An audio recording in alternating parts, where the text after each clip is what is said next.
Here at Mount Beater with Tom, the wine grower, winemaker, wine extraordinaire.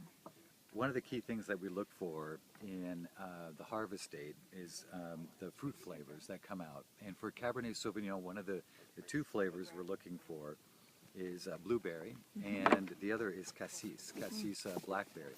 So we get this very rich, deep, concentrated flavors of blackberry, and of course that then comes out in the wines, versus having underripe flavors, which would be more like raspberry and more green tropical notes. So in this particular cluster, you'll have a whole range of flavors, from quite concentrated flavors in the more dried out or desiccated berries, to something like this, which is more plump, but it's still a fairly soft berry.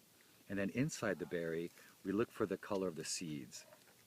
And we're looking for seeds that are essentially going to be darker, like a tobacco color, so that they're more dried. And then the drier the seeds, you essentially have these green flavors that exist in Cabernet Sauvignon. So juicier, fruitier flavors is what we're looking for. Very interesting. Thank you so much. I think one of the key things that we can say about 2012 is how healthy the vines are. And we've had basically a very moderate temperatures throughout the whole season, and so that's contributed to a lot of very healthy fruit without a lot of stress on the vines. You taste it. And it tastes really good. It tastes really good. And the interesting thing is that over a 14-day period of time, it's a little bit like making a tea. And the more that you keep that tea in the water, you'll start to get richer flavors. And so little by little we'll get some of those richer flavors coming out of those drier berries. Now, how about that little green one in there? Some people would pull those out and go, oh my God, that's going to give us a horrible flavor, like little capers, Can you see that in the sun? But in the end, we're talking about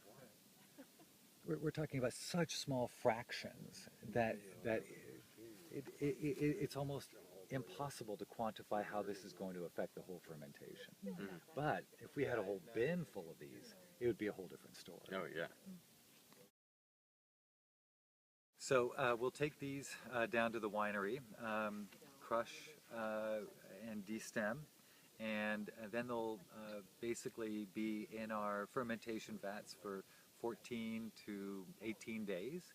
And once the wine is dry, basically the sugar has been all fermented, it'll go and get pressed, and then the juice will then settle for a few days, and then it gets pumped into barrels, where it'll spend the next 2.5 to 3 years aging and essentially softening the tannins during that period of time, and getting micro levels of oxygenation that contribute to softening these tannins.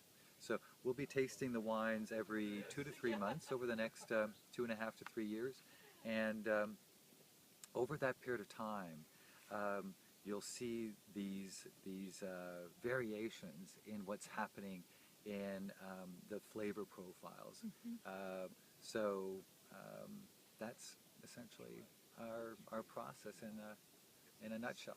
That's great. And here's to a great 2013 vintage. Thank you.